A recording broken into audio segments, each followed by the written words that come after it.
우리가 지난 시간 6장 말씀 속에서 예수님께서 안식일에 한손 마른 자를 불쌍히 여기시고 회복시켜 주시는 장면을 나누었습니다. 그때 말씀을 보시면 바리새인들은 이처럼 한 손이 말라서 힘들게 살아가는 사람들을 보면서도 전혀 불쌍히 여기는 마음이 없었습니다. 또 예수님의 능력이 역사를 바로 옆에서 지켜보면서도 전혀 예수님을 믿으려고 하지 않았습니다. 오히려 예수님께서 안식일의 병자를 고치신다 하여 예수님을 제거하려 하였습니다. 이처럼 믿음이 없고 심정이 없고 사랑이 없는 바리새인들을 보시면서 예수님께서는 심히 마음이 아프셨습니다. 특히 하나님을 가장 잘 믿고 성경을 가장 잘 알고 신앙생활을 가장 잘 한다고 자부하는 사람들이 이처럼 내면이 완악하고 말라있는 것을 보실 때 예수님은 너무나 실망이 크셨습니다. 그러나 오늘 본문에 보면 이런 바리새인들과는 너무나 대조적인 사람이 등장합니다. 이 사람은 이방인이었습니다. 군인이었고 성경 지식도 별로 없었습니다. 예수님께서 직접 병을 고치시거나 능력을 행하신 것을 본 적도 없었습니다.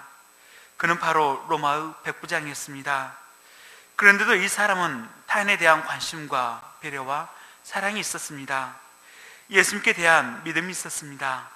그 믿음도 보통 믿음이 아니었습니다. 예수님까지도 깜짝 놀라게 할 만큼 대단한 믿음이었습니다. 예수님께서는 이 백부장의 믿음을 크게 칭찬하셨습니다. 이스라엘 중에서도 이만한 믿음은 만나보지 못하였노라 하셨습니다. 도대체 백부장의 믿음이 어떤 믿음이었기에 예수님을 감동시켰을까요? 오늘 이 시간 우리가 말씀을 통해 백부장의 믿음을 통하여 우리도 예수님께 기쁨이 되고 감동을 주는 믿음의 사람들이 될 수 있길 기도합니다. 여러분, 사람의 마음을 움직이게 하는 데 있어서 가장 기본이 되고 바탕이 되는 것은 무엇일까요? 우리 주찬이가 작년 초 말문이 조금 튈 때였는데 이 아이가 어디서 이 말을 들어 기억하고 있었는지 모르겠지만 어린이집 토리 선생님과 대화를 하다 토리 감동이야 라고 했다는 것입니다. 감동의 의미를 이 아이가 어떻게 이해하고 받아들였는지 모르겠지만 이 아이가 한마디를 통해 어린이집 선생님 마음이 뭉클했다고 문자를 엄마에게 보내왔었습니다. 그렇습니다. 사람의 마음을 움직이게 하고 뭉클하게 하는 가장 기본이 되고 바탕이 되는 것은 그 사람으로 하여금 감동을 주면 되는 것입니다. 그러면 상대의 마음이 절로 열리게 되는 것입니다. 오늘 우리가 살펴볼 백부장의 마음 역시 예수님이 보시기에 이와 같지 않나 싶습니다. 예수님께서 백성들을 가르친 후에 가버나움으로 들어가셨습니다. 그때 가버나움 지역을 통솔하는 백부장이 예수님의 소문을 듣게 되었습니다. 이 백부장은 로마 황제가 식민지 백성들을 통치하기 위해서 가버나움에 파견한 주둔군 지역 사령관이었습니다. 그런데 그런 백부장에게 병들어 죽어가는 종이 있었습니다. 우리가 잘 아는 대로 당시의 종은 사람 취급받지 않던 천한 존재였습니다. 더구나 이 종은 곧 죽게 되었습니다. 여러분, 종이 종으로서 가치가 있는 것은 어느 때인지 아십니까? 그것은 몸이 건강하고 일을 잘 할 때입니다. 그런데 병들어 죽게 되었으니 이 사람은 일도 할 수 없고 심부름도 제대로 할 수 없는 상태에 놓여 있는 것입니다. 그렇게 이 종은 주위 사람들에게 짐만 되는 존재였습니다. 주인에게 있어 하등 필요 없는 존재였던 것입니다. 실제로 로마 시대에 종들이 병들어 죽게 되면 내다 버리는 경우가 많았습니다. 그리고 그러한 유사한 사례는 오늘날에도 사라지지 않고 있습니다. 요즘 광주도 산업단지가 많다 보니 외국인 근로자들이 많습니다. 그런데 이곳 광주보다 안산에 가보면 더 많은 외국인 근로자들이 있다고 합니다. 저와 같이 공부하신 분 중 한 분이 중국에서 선교 활동을 하시다가 그 당시 국내에 들어와 안산역 앞쪽에서 선교 활동을 하셨습니다. 중국인 사모님과 함께 외국인 근로자들을 대상으로 선교 활동을 하셨던 것입니다. 그러다 보니 외국인 근로자들의 형편과 사정을 자주 접하게 되었다고 합니다. 그리고 아직도 대한민국의 민낯을 보는 것 같아 부끄럽다고 하신 말을 들은 적이 있습니다. 그것은 아직도 사라지지 않고 있는 몇몇 악덕 기업주들 때문이라고 했습니다. 물론 모든 기업이 그런 것은 아니고 일부 몇몇 기업들이 그런 것이지만 외국인 노동자들을 무자비하게 부려먹고 병들게 되면 치료도 안 해주고 해고시키는 경우가 많다는 것입니다. 사람을 자신의 이익을 위한 효용같이 곧 수단의 하나로 보는 것입니다. 그런데 오늘 살펴볼 백부장은 어떠했습니까? 우리 3절을 다 같이 읽어보도록 하겠습니다. 3절 말씀입니다. 시작. 예수의 소문을 듣고 유대인 장로 몇 사람을 예수께 보내어 오셔서 그 종을 구해주시길 청한지라. 우리가 본 대로 백부장은 병들어 죽어가는 종을 어찌하든지 치료해 주고자 했습니다. 같은 사건을 다룬 마태복음 8장의 말씀을 보면 이 종은 중풍병으로 죽어가고 있었던 것입니다. 오늘날도 그렇지만 의학이 발달하지 않은 그 당시에는 이 중풍병으로부터 나음을 얻는다는 것은 불가능에 가까웠습니다. 그런데 이를 알면서도 예수님께 사람을 보내어 그 종을 구해주시기를 청하고 있다는 것입니다. 이는 그가 얼마나 이 종을 평소부터 아끼고 사랑했는지 알 수 있는 대목입니다. 그럼 이 백부장은 그에게 속한 사람에게만 이런 사랑을 주었을까요? 그렇지 않습니다. 백부장의 사랑은 단지 그에게 속한 종에게만 국한되지 않았습니다. 그 증거가 바로 4, 5절 말씀입니다. 4, 5절 말씀을 보시면 이에 그들이 예수께 나와 간절히 구하여 이르되 이 일을 하시는 것이 이 사람에게는 합당하니이다. 그가 우리 민족을 사랑하고 또한 우리를 위하여 회당을 지었나이다. 백부장은 유대 민족을 사랑했다고 했습니다. 그리고 그 유대 민족을 위해서 회당까지 지어주었다고 했습니다. 이를 볼 때 백부장은 자기 주변에 있는 모든 사람들을 사랑할 만큼 마음이 넓고 가슴이 따뜻한 사람이었음을 알 수 있습니다. 그런데 여러분, 이 가버나움 지역이 어떤 지역인지 아십니까?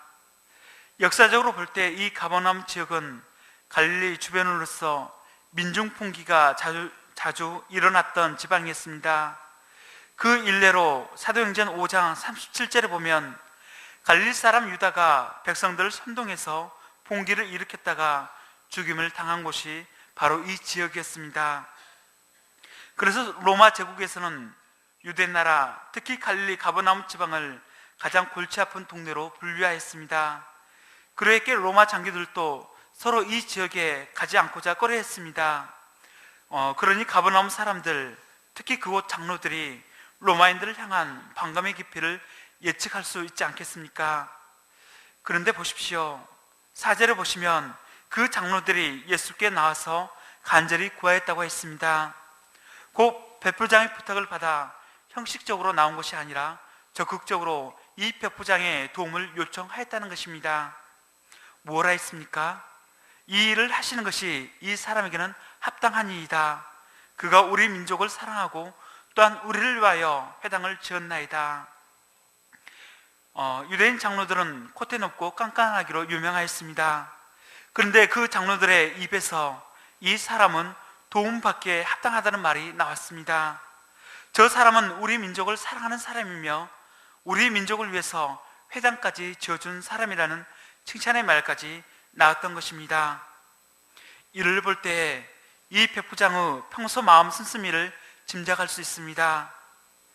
그는 신분상으로는 로마의 백부장이요 지배국의 군인이었습니다. 혈통적으로는 당시 세계를 지배하고 있는 세계 최고 1등 국가 시민이었습니다. 어떻게 생각해 보면 그는 이 유대나라 사람들과 아무 관련도 없는 사람이었습니다. 그저 몇 년 근무하다 떠나면 되는 남남이요 다시는 만날 일이 없는 그런 사이였습니다. 그러나 그는 사람들을 대할 때 그런 외적 신분이나 혈통, 직업상의 이해관계를 가지고 판단하지 않았습니다. 그 사람이 가지고 있는 지위나 타이틀, 가문이나 이용가치로 판단하지 않았던 것입니다. 그보다 그에게는 따뜻함이 있었습니다. 하나님이 사람에게 보여주신 사랑, 인간애가 있었습니다. 그러기에 이 백부장은 이 모든 외적 조건을 초월해서 그 종을 사랑할 수 있었습니다. 그 사람이 로마인이든 유대인이든 자유인이든 종이든 건강하든 병들어 죽어가는 자이든 그가 인간이기에 사랑했던 것입니다. 이러한 모습이 우리가 바로 앞장 6장에서 보았던 예수님을 고소하고자 했던 바리새인들의 모습과 너무나 대조되는 모습인 것입니다. 6장에서 보았던 그들의 모습은 어땠습니까? 그들 바리새인들은 인간을 율법의 잣대로 평가했습니다. 인간을 향한 깊은 이해나 사랑보다는 안식일법을 지켰냐 지키지 못하였느냐로 판단했습니다. 곧 율법의 잣대로 평가해서 의이면 상대를 해주지만 죄이면 상종을 하지 않았습니다. 자기들 그룹에 이익이 되면 잘해주고 이익이 되지 않으면 투기하고 심지어는 죽이고자 하였습니다. 그만큼 그들의 마음은 차갑고 이기적이고 냉정하였습니다. 이는 우리 역시 그러할 것입니다. 우리도 사람들을 대할 때 어떤 조건이나 기준을 정해놓고 사람을 대다 보면 그만큼 사랑의 범위가 좁아지게 됩니다. 마음으로 영접할 수 있는 사람들의 범위도 좁아지게 되는 것입니다. 그러나 하나님의 사랑이란 무엇입니까? 하나님의 사랑이란 모든 민족, 모든 나라, 모든 계층, 모든 지역, 모든 인간 조건을 초월해서 그가 하나님의 형상을 지닌 인간이기 때문에 사랑하는 것이 바로 하나님의 사랑입니다. 그래서 요한복음 3장 16절에 보면 하나님의 세상을 이처럼 사랑하사 독생자를 주셨다고 했습니다. 하나님의 세상을 사랑하셨습니다. 즉 하나님은 이 세상의 모든 사람들을 다 동일하게 보편적으로 편견 없이 사랑하셨습니다. 이 백부장도 나라와 민족과 신분과 신체적 조건을 초월해서 보편적으로 사람을 사랑했다는 점에서 하나님의 사랑을 담지 않나 싶습니다. 이것이 바로 예수님을 감동시킨 것입니다. 사람을 가치 수단이나 효용의 가치로 평가하지 않고 사랑의 대상으로 보았다는 것입니다. 언젠가 독일에서 그의 최악의 낱말을 선정한 적이 있었습니다. 그때 선정된 단어가 바로 인적 자본이었습니다. 곧 인간을 자본으로 보는, 인간을 물질의 관점에서 보는 현대 사회의 병폐를 지적한 것입니다. 그런데 아이러니하게도 우리나라가 2001년 교육부에서 교육 인적 자원부로 바뀌었습니다. 인간이 자원이라는 것입니다. 물론 인적 자원의 개발도 중요합니다. 그러나 인간의 가치는 인적 자원의 개발 이전에 인간으로서 사랑받을 가치가 있고 존재할 가치가 있고 돌봄의 가치가 있는 것입니다. 만약 인적 자본의 차원에서 사람을 평가한다면 본문에 이 병들어 죽어가는 백부장의 종은 아무런 가치가 없습니다. 경제적 효용 가치가 제로이기 때문입니다. 그런데 백부장은 그렇게 보지 않았다는 것입니다. 군인이요, 로마 장교요, 이방인이요, 자신과 아무 혈연관계도 없는 이 종을 순수하게 한 소중한 인간으로 보았다는 것입니다. 이것이 바로 예수님을 감동시킨 것입니다. 실은 예수님이 그러하셨습니다. 예수님께서는 의인을 부르러 온 것이 아니요 죄인을 부르러 오셨다고 하셨습니다. 이 말은 예수님께서 세상에서 잘 나가는 사람, 돈 많은 사람, 많이 배운 사람, 인적 자원으로 가치가 있는 사람만 부르러 오시지 않았다는 것입니다.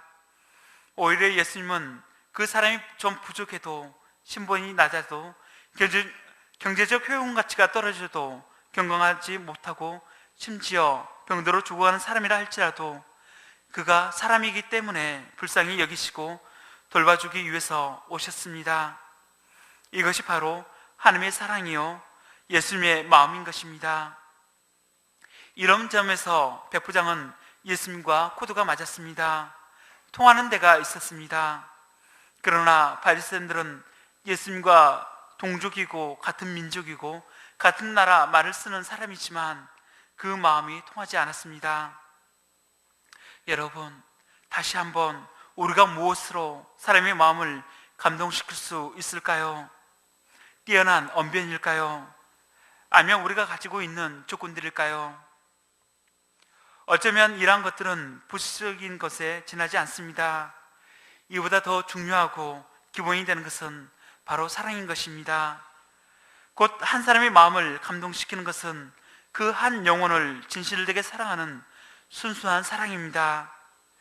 저희들에게 이 백부장처럼 한 영혼을 순수하게 그리고 진실되게 사랑하는 사랑의 마음을 소유할 수 있길 이 시간 기도합니다. 또한 무엇이 예수님의 마음을 움직이게 하였을까요? 그것은 백부장이 보였던 겸손한 모습 아닐까 싶습니다. 6절을 보십시오. 예수님은 백부장의 부탁을 받고 부지런히 그 집으로 향하고 계셨습니다. 그런데 갑자기 백부장이 자신들의 친구를 보내었습니다. 그리고 말했습니다. 뭐라 말하였는지 다 같이 6, 7절 말씀을 한 몫으로 읽어보도록 하겠습니다. 6, 7절 말씀입니다. 시작. 예수께서 함께 가실새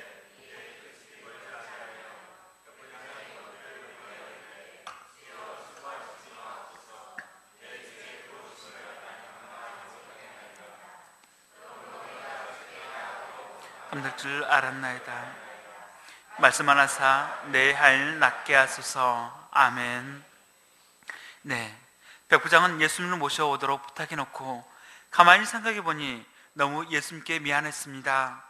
처음에는 자신의 종이 죽어가는 것이 불쌍해서 어찌하든지 이 종을 고치고자 하는 마음이 앞서서 예수님을 청하도록 했습니다. 그런데 막상 예수님이 오실 시간이 다가오자 마음에 부담이 되었습니다. 6절에 보면 백부장은 예수님을 주여라고 불렀습니다.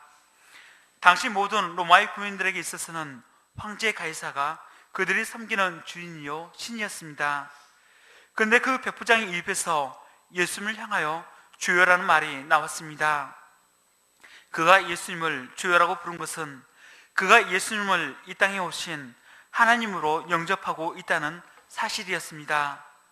그렇게 자신의 부탁으로 예수님이 자신의 집으로 점차 가까이 다가오시자 그는 이 사실을 감당할 수가 없었습니다.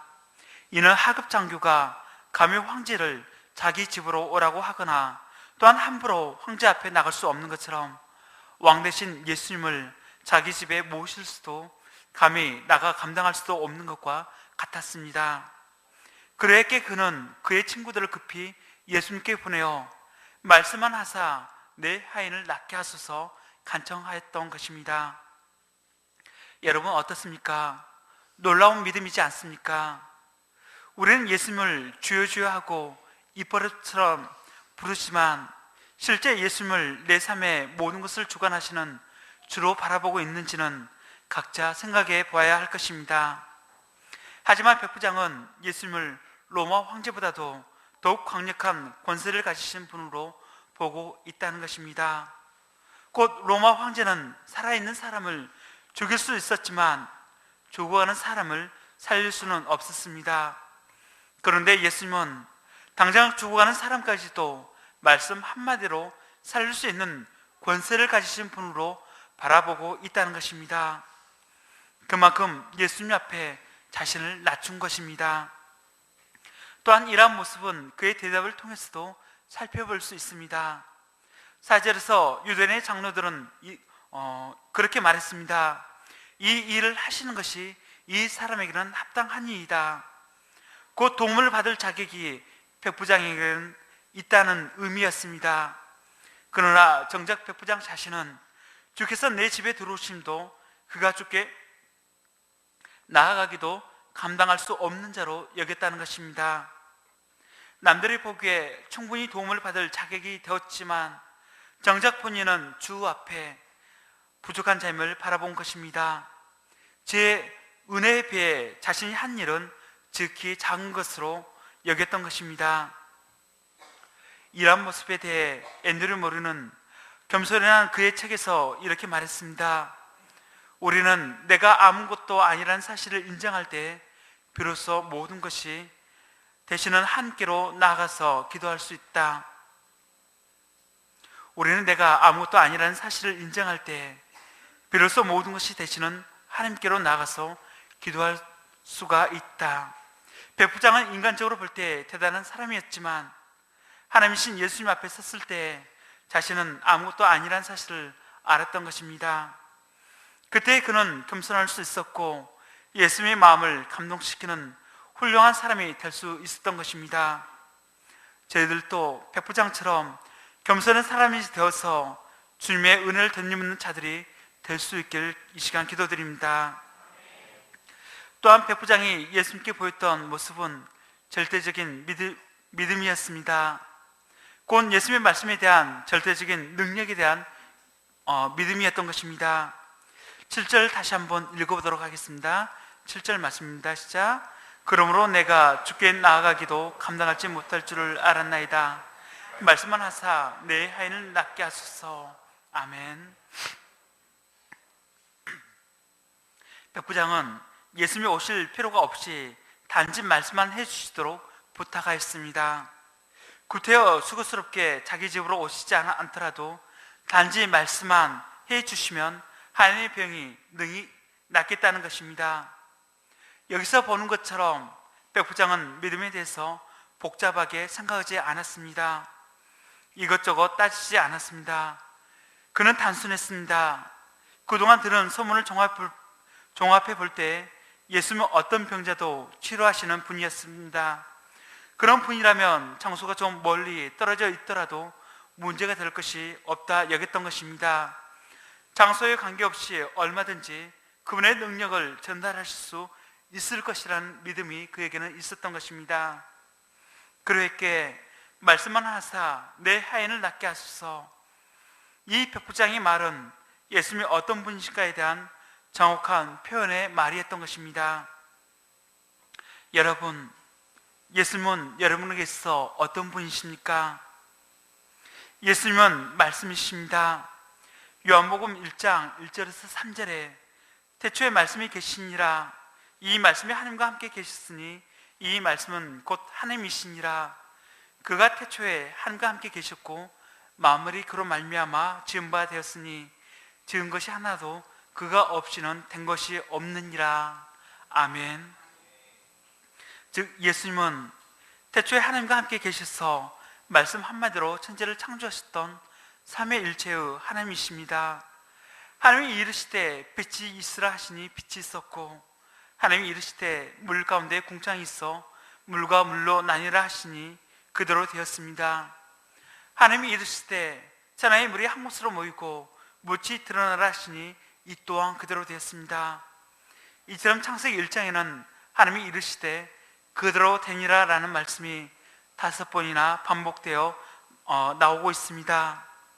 이는 창세기 뿐만 아니라 성경 곳곳에 이처럼 하나님의 말씀으로 말미암아 기적의 역사가 수도 없이 기록되어 있습니다. 그런데 이 말씀이신 하나님께서 육신을 입고 이 땅에 오셨습니다. 그분이 바로 예수님이십니다. 이 예수님은 능히 하얀의 병쯤은 멀리 떨어져도 말씀 한마디로 능히 고칠 수가 있다고 믿은 것입니다. 저 하늘에서 이 땅을 향하여 꽃이 있으라, 바닷물은 물고기로 충만하라 하신 분이라면 장소가 몇 킬로미터 떨어졌다고 해서 그분의 능력이 전달되지 못할 하등의 이유가 없다고 믿은 것입니다. 이처럼 우리가 예수님을 믿는다는 것은 구체적으로 예수님의 말씀의 능력을 믿는 것입니다. 그러므로 저희들도 백부장처럼 예수님의 말씀의 권능을 단순하고 절대적으로 믿어야 하겠습니다. 또한 지금도 우리의 삶의 현장에서 주님께서 그런 일을 지속하고 계신다는 것을 믿고 기대해야 할 것입니다. 그래서 주님이 말씀만 하시면 내 몸에 모든 질병이 물러가고 낫게 될 것입니다. 주님 말씀만 하소서. 주님이 말씀만 하시면 우리 가정의 모든 어둠이 물러나고 평안이 임하게 될 것입니다. 주님 말씀만 하소서. 주님이 말씀만 하시면 내 삶의 어려움들이 물러나고 잘 풀리게 될 것입니다. 주님 말씀만 하소서. 주님이 말씀만 하시면 우리 아이들에게서 모든 약함과 질병이 물러나고 건강하게 될 것입니다. 주님 말씀만 하소서. 그러한 역사가 오늘날 우리에게도 지속적으로 일어나며 체험할 수 있길 이 시간 기도드립니다. 그러면 백부장이 이처럼 예수님의 말씀의 권세를 절대적으로 믿고 신뢰하게 된 계기가 무엇이었습니까? 8절을 보시면 나도 남의 수하에 든 사람이요 내 아래에도 병사가 있으니 이더러 가라 하면 가고 저더러 오라 하면 오고 내 정도로 이것을 하라면 하나이다 하였습니다. 백부장은 평소 군대 생활을 하면서 말의 권세가 얼마나 놀라운가 피부로 체험하고 산 사람이었습니다. 저 멀리 로마에서 황제가 말 한마디만 하게 되면 즉각 유대 땅 가버나움까지도 그대로 전달이 되었습니다. 그리고 그 전달 사항은 즉각 수행이 되었습니다. 또한 군대 사회에 있어서 상관의 말은 곧 법이요 권세요 능력이었습니다. 이더러 가라 하면 가고 저더러 오라 하면 즉시 와야 했습니다. 로마에서 근무하다가도 아프리카로 가라 하면 즉각 짐 싸서 아프리카로 가야 했고, 아프리카에서 근무하다가 아시아로 가라 하면 또 즉시 아시아 땅으로 가야 했습니다. 거기에는 이유가 따로 없었습니다. 이것이 황제의 권세였고 힘이었습니다. 그리고 그 수하는 반드시 그 명령에 복종해야 했습니다. 즉 백부장은 그렇게 이해한 것입니다. 우리들을 비롯해서 이 세상의 모든 만물들은 바로 예수님의 수하에 있다는 것입니다. 그것이 사람이든 거친 풍랑이든 귀신이나 질병이든 그 무엇이 되었든 다 예수님의 권세 아래 있다 그는 믿은 것입니다. 창조의 권세 아래 모든 것이 놓여 있는 것입니다. 이것이 바로 백부장의 믿음이었습니다. 그리고 그러한 백부장의 믿음을 예수님은 축복하셨습니다. 우리 다 같이 9절 말씀을 읽어보도록 하겠습니다. 9절 말씀입니다. 시작. 예수께서 들으시고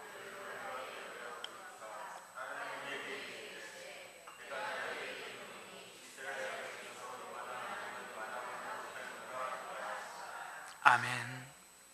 네. 이스라엘 중에서도 이만한 믿음은 만나보지 못하였노라.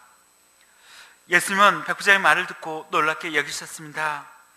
여기서 놀랍게 여겼다는 것은 백부장으로 하여금 감동을 받으셨다는 것입니다.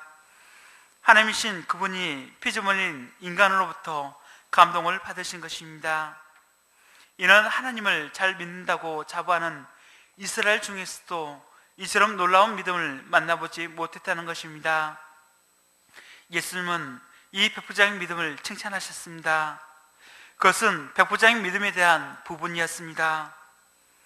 사실 우리 인간들이, 우리 죄인들이 무엇으로 하나님을 놀라게 하고 예수님을 감동시킬 수 있을까요? 그것은 오직 한 가지, 믿음으로만 가능합니다. 이에 대해 히브리서 11장 6절은 말합니다. 믿음이 없이는 기쁘시게 못하나니 하나님께 나아가는 자는 반드시 그가 계신 것과 또한 그가 자기를 찾는 자들에게 상 주시는 이심을 믿어야 할지니라. 아멘. 우리는 오직 믿음으로만 하나님을 기쁘시게 하고 하나님께 인정을 받을 수 있습니다. 창세기 15장 6절에 보면 아브라함도 하나님을 믿으니 여호와께서 이를 그의 의로 여기셨다고 했습니다. 여러분도 믿음으로 반응하시길 소망합니다. 그러면 예수님께서도 그 믿음대로 역사해 주실 것입니다. 그 역사가 10절과 같이 나타났습니다. 곧 보내었던 사람들이 집으로 돌아가 보매 종이 이미 강간해져 있었습니다. 백부장이 예수님의 말씀을 믿었을 때 그 믿음대로 종의 병이 낫고 건강을 되찾게 되었던 것입니다. 이처럼 우리가 주님의 말씀만을 믿게 될 때 우리의 어떤 심각한 문제도 해결함을 받고 회복되는 역사가 일어나게 될 줄을 믿습니다. 말씀을 맺도록 하겠습니다. 주님께서는 이 시대에 어떤 사람을 평가하실 때 그의 외적 조건을 보고 판단하시거나 칭찬하시지 않았습니다. 그 마음의 사랑과 진심을 보셨습니다. 겸손을 보십니다. 무엇보다 믿음을 보십니다. 그러하게 우리들 역시 믿음이 없어서 주님을 슬프시게 하는 자들이 되지 아니하고 믿음으로 주님을 기쁘시게 하고 주님께 칭찬받고 주님의 능력을 체험하는 자들이 될 수 있길 소망합니다. 그리고 그 믿음 안에서 이 한 주간도 승리하는 한 주가 되시길 바라며 내 믿음대로 될지어다 하는 역사가 우리 안에 일어나길 이 시간 기도드립니다. 아멘. 우리 다 같이 요절 말씀 9절 읽고 기도하고 마치도록 하겠습니다. 9절 말씀입니다. 시작.